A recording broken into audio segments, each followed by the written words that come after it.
আজ আমি আপনাদের সঙ্গে শেয়ার করে নেব শোয়া চিংড়ির কোপ্তাকারি। তাহলে চলুন দেখে নিই আমি কিভাবে এই শোয়া চিংড়ির কোপ্তাকারি তৈরি করি। শোয়া চিংড়ির কোপ্তাকারি তৈরি করার জন্য প্রথমেই নিয়ে নিলাম 2 মুঠো বা 150 গ্রাম সয়া বড়ি। তারপর সয়া বড়ির মধ্যে জল দিয়ে অল্প একটু নুন দিয়ে সয়া বড়ি ফুটিয়ে নেব। তারপর সয়া বড়ি ঠান্ডা হয়ে গেলে চিপে জল বের করে ফেলে দেব।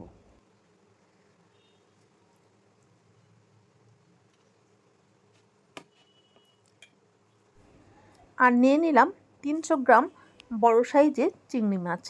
আমি বড় সাইজের চিংড়ি মাছ ব্যবহার করেছি, আপনারা চাইলে ছোট চিংড়ি মাছ দিয়েও এই রেসিপি তৈরি করতে পারেন। এরপর মিক্সির বাটিতে সয়া বড়ি আর চিংড়ি মাছ পেস্ট করে নেব।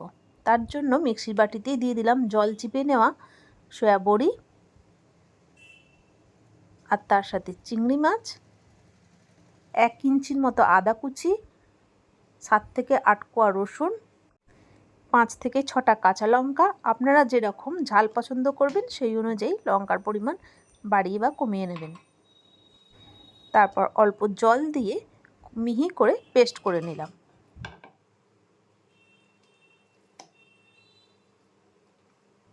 এখন সয়া চিংড়ির পেস্ট অন্য বাটিতে নিয়ে নেব।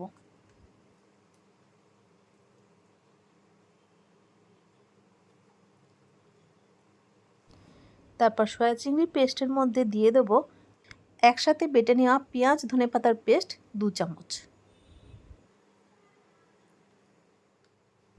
তারপর সয়া বড়ির সাথে পেঁয়াজ ধনেপাতার পেস্ট ভালো করে মিশিয়ে নেব।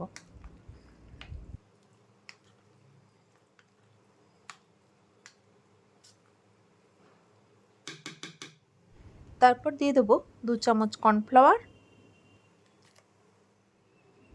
2 টিস্পুন গোলমরিচের গুঁড়ো, হাফ চামচ গুড়, 2 টিস্পুন জিরে গুঁড়ো, 2 টিস্পুন গরম মশলার গুঁড়ো,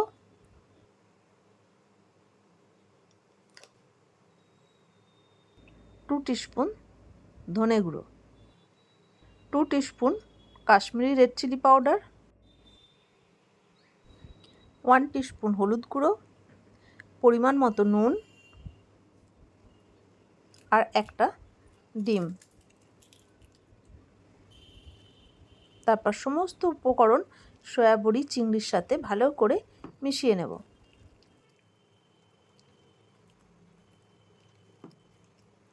খুব ভালো করে মাখা হয়ে গেলে ওভেনের মধ্যে ফ্রাইং প্যান বসিয়ে দিয়ে দেবো সর্ষের তেল। তেল গরম হলে সয়া চিংড়ির মাখা থেকে কোপ্তার আকারে ফ্রাইং প্যানে দিয়ে কোপ্তা ভেজে নেব। দেখুন এখানে আমি যেভাবে ভাজছি সেভাবেই কোপ্তাগুলো ভেজে নেবেন। কোপ্তা ফ্রাইং প্যানে দেওয়ার পর গ্যাসের ফ্লেম লো টু মিডিয়াম রাখতে হবে। কোপ্তার এক পিঠ লালচে রং ধরে নিলে অন্য পিঠ উল্টে দেব। একইভাবে 2 পিঠ লালচে করে ভেজে কোপ্তা তুলে রাখবো। এইভাবে সমস্ত সয়া চিংড়ির পেস্ট কোপ্তা তৈরি করে নেব। এই সয়া চিংড়ির কোপ্তা এত টেস্টি হয়, দেখবেন কোপ্তা ভাজতে ভাজতেই অর্ধেক কোপ্তা শেষ হয়ে গেছে। এই সয়া চিংড়ির কোপ্তা কারি যে কোনো অতিথি এলে তাকেও বানিয়ে খাওয়াতে পারেন বা ইভিনিং স্ন্যাক্স হিসেবেও এই সয়া চিংড়ির কোপ্তা পরিবেশন করতে পারেন। দেখুন আমি কিভাবে পরিবেশন করছি, এইভাবেও আপনারা পরিবেশন করতে পারেন। আমি এখানে কাসুন্দি দিয়ে পরিবেশন করেছি, আপনারা টমেটো সস দিয়েও পরিবেশন করতে পারেন। এরপর সয়া চিংড়ির কোপ্তা যে কটা বেঁচে আছে তাই দিয়ে আজ বানিয়ে নেব সয়া চিংড়ির কোপ্তা কারি। প্রথমেই মিক্সি বাটিতে নিয়ে নিলাম 4 চামচ নারকেল কোড়া, 4 চামচ টক দই,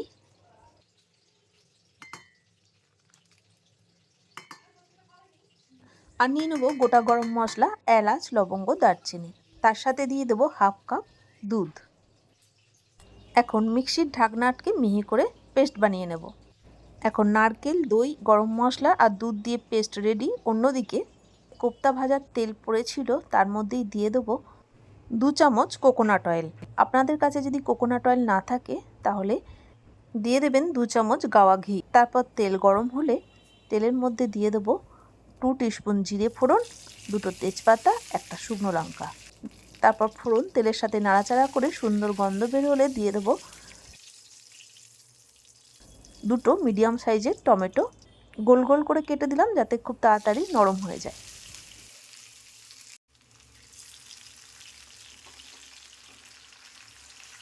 এখন টমেটোর উপর দিয়ে দেবো পরিমাণ মতো নুন, খুব অল্প গোটা গরম মশলা, এলাচ, লবঙ্গ, দারচিনি।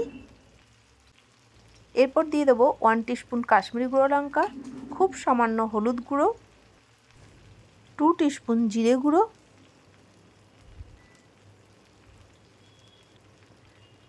1 টিস্পুন ধনে গুঁড়ো, 1.5 চামচ গুড় গুঁড়ো, 1 চামচ আদা বাটা, আর দিয়ে দেবো একসাথে বেটে নেওয়া পেঁয়াজ, রসুন, কাঁচা লঙ্কা 2 চামচ। তারপর সমস্ত মশলা টমেটোর সাথে খুব ভালো করে মিশিয়ে নিয়ে কষিয়ে নেব।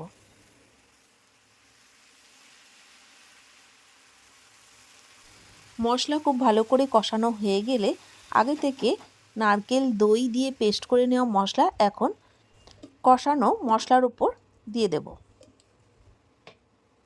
কষিয়ে নেওয়া মশলার সাথে নারকেল দইয়ের পেস্ট খুব ভালো করে মিশিয়ে নেব।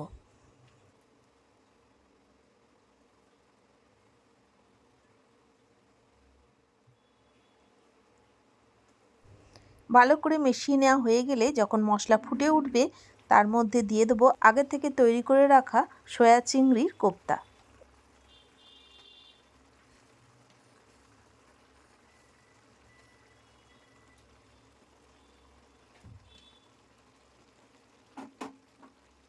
এখন কোপ্তাগুলো মশলার সাথে খুব ভালো করে মিশিয়ে নেব।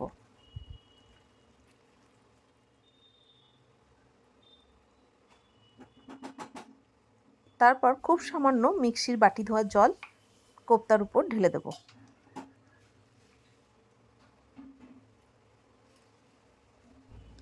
জল ভালো করে কোপ্তার সাথে মিশিয়ে নিয়ে একটা ঢাকা দিয়ে গ্যাসের ফ্লেম লো টু মিডিয়াম রেখে 5 মিনিটের জন্য হতে দেব। 5 মিনিট পর ঢাকা খুলে দিয়ে দেবো 4টে চেরা কাঁচা লঙ্কা আর 1 মুঠো ধনেপাতা কুচি।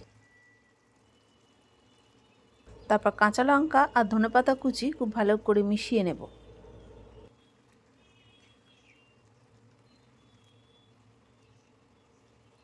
আর সবশেষে দিয়ে দেবো 1 টিস্পুন গরম মশলার গুঁড়ো আর 1 চামচ কোকোনাট অয়েল। কোকোনাট অয়েল না থাকলে দিয়ে দেবেন 1 চামচ গাওয়া ঘি। এখন সয়া চিংড়ির কোপ্তা কারি রেডি।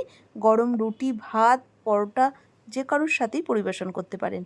এই রেসিপি যদি আপনাদের ভালো লেগে থাকে আপনারাও আমার মতো করে তৈরি করে নিন। আর কেমন হলো তা জানিয়ে লাইক, শেয়ার, কমেন্ট করে দেবেন। আর অবশ্যই সাবস্ক্রাইব করে পাশে থাকবেন। ভালো থাকবেন, সুস্থ থাকবেন। ধন্যবাদ।